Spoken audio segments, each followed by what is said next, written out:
15 Most Offensive Animations Ever Seen in a Disney Film. Part 1.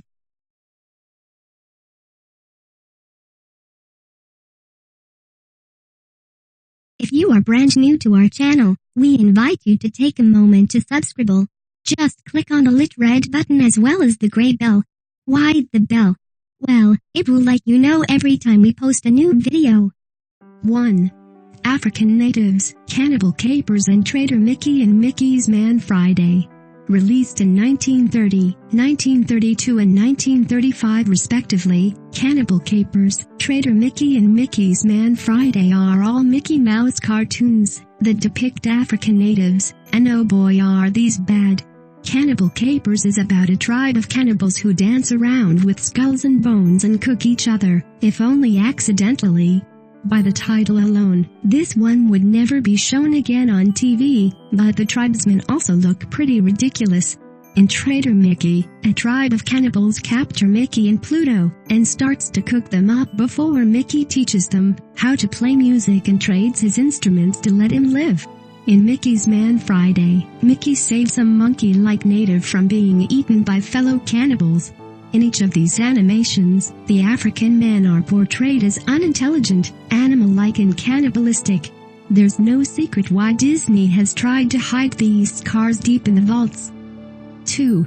The Blackbirds, Mother Goose Goes to Hollywood. Mother Goose Goes to Hollywood is actually a great piece of Hollywood history, if you can ignore the blatant racism in a few of the scenes. The animated film parodies several different nursery rhymes, but it uses caricatures of Hollywood icons. There are 2 moments within it that go from sweet and innocent to super awkward, and both, for some reason, have to do with pie. The first comes when a peaman, Oliver Hardy, throws a pie at Simple Simon, Stan Laurel, who ducks. The pie hits Little Bo Peep, Katharine Hepburn, in the face as she is looking for her sheep. The pie strikes her mid-sentence, but, as it covers her face, it turns to blackface, and she changes her speech to African-American slang. Next, in 20 Blackbirds Baking a Pie, a bunch of black jazz and swing musicians come out of the pie and start singing. Their facial characteristics are exaggerated, and racist as all hell. Outside of that, it's actually a good film too. 3. Sunflower the Centaur, Fantasia.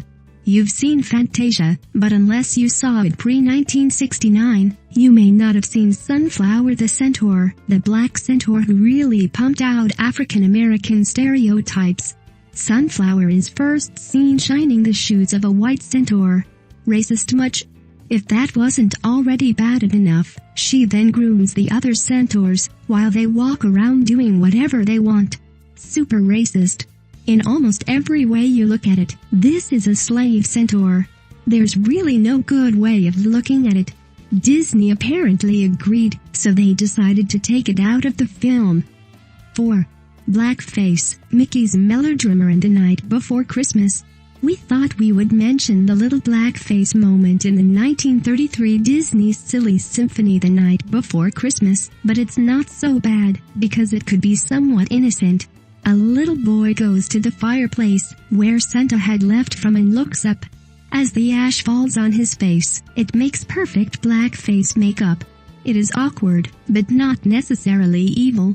The other film on the century, however, Mickey's Melodrama, is awful.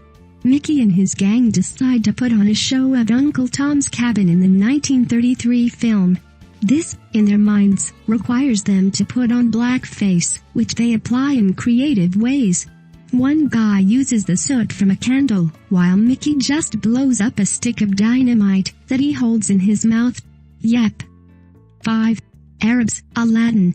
There's a lot to like about Disney's 1992 Aladdin, and there's a lot to be offended by.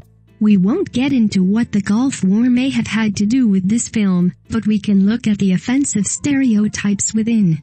Truthfully, that's bad enough. Visually, there's a lot there. The men are kind of grubby, and have big noses, while the women are all sexualized but silenced, seen but not heard. Then there's the song Arabian Nights, which needed to be edited, because the Arab people were incensed by the line, where they cut off your ear, if they don't like your face. It's barbaric, but hey, it's home. This was eventually changed to, where it's flat, and immense and the heat is intense. It's barbaric but hey, it's home. Much better. 6. Black Doll, Santa's Workshop. Santa's Workshop is a 1932 film that is still seen on TV around the holiday season, but there's a part missing in the modern cuts. In the original, when some dolls are coming out of the toy maker, Santa teaches them how to say mama. A white doll comes out, and, after one mistake, correctly says the word mama. Santa chuckles and then stamps the doll's butt with the OK stamp. Next is a black doll who comes out, a face full of lips, screeches the word mammy, which really tickled Santa's funny bone, stamps her own butt and runs off. It's subtle and it's quick, but it doesn't take too much thought to see how awful this is. 7. Siamese Cats, Chip and Dale's Rescue Rangers and Lady and the Tramp. The Siamese Cats from Chip and Dale's Rescue Rangers and Lady and the Tramp both feature extreme Asian stereotypes like buck teeth, slanted eyes and broken English, but, we gotta say, one of these things is not like the other. The Lady and the Tramp Siamese Cats are bad, but the Chip and Dale's Rescue Rangers cats, the Siamese twin gang, are much worse just by what they're associated with. First of all, they own a laundromat and an illegal underground casino. Like they really had to force in those stereotypes to make sure they were in the final cut, didn't they? What kind of a cat runs a laundromat anyways? These are the types of associations that kids watching Disney films make with Asian culture, and this is why people harp on Disney stereotypes so much. 8. Shungan, the Aristocats.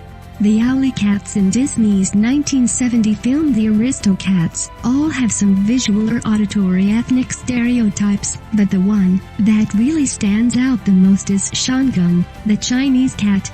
In addition to the visual slanted eyes and buck teeth, Shungan also puts a symbol on his head like a Chinese bamboo hat and plays the piano with chopsticks.